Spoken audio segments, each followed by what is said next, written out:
Tuloy-tuloy ang mga project sa farm. So, unahin natin itong pag-aahon nito. Pero ang maliliit na mga bagay ay hindi rin dapat nakakalimutan at pagtuunan pa rin ng pansin. Katulad nito. Buti nakita natin na maaga. Sisirain sana nito ang ating camera. At ng CCTV namin na palagi nasa peligro ang buhay. Okay, so na dito tayo sa farm. May mga various projects tayo, maliliit. May adjustment tayo sa CCTV. Tapos ang kalat-kalat sa farm kasi humahangin na malakas. So maglilinis tayo kaunti. Maraming kailangan gawin dito sa farm, kaya gawin nating productive ang ating araw as much as possible.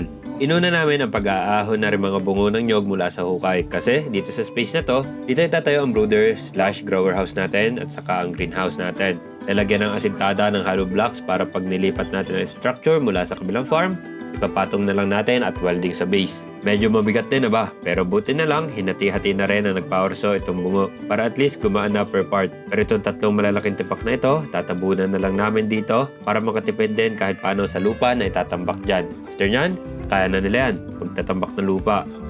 Isa ko rin na kailangan gawin ay ang paglilipat ng CCTV. Diba nilagyan ko ito ng poste para kita ang kabuuan ng farm? Gamit lang ang dalawang dual camera tapos CCTV. Yun lang. Buti nakita natin na maaga. Sisirain sana nito ang ating camera. Grabe ba?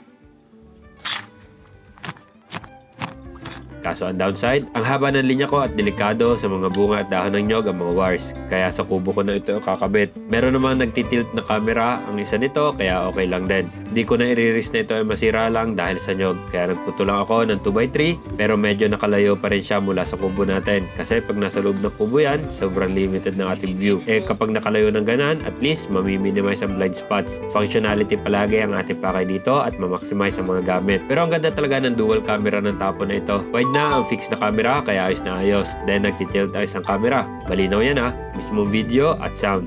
May night vision din ito na napakalinaw. Detection ng movement para kapag may movement lang saka magre-record. Meaning maraming storage para sa clips na talagang may nadedetect. Hindi ka rin malilito kung anong part ang i-review mo.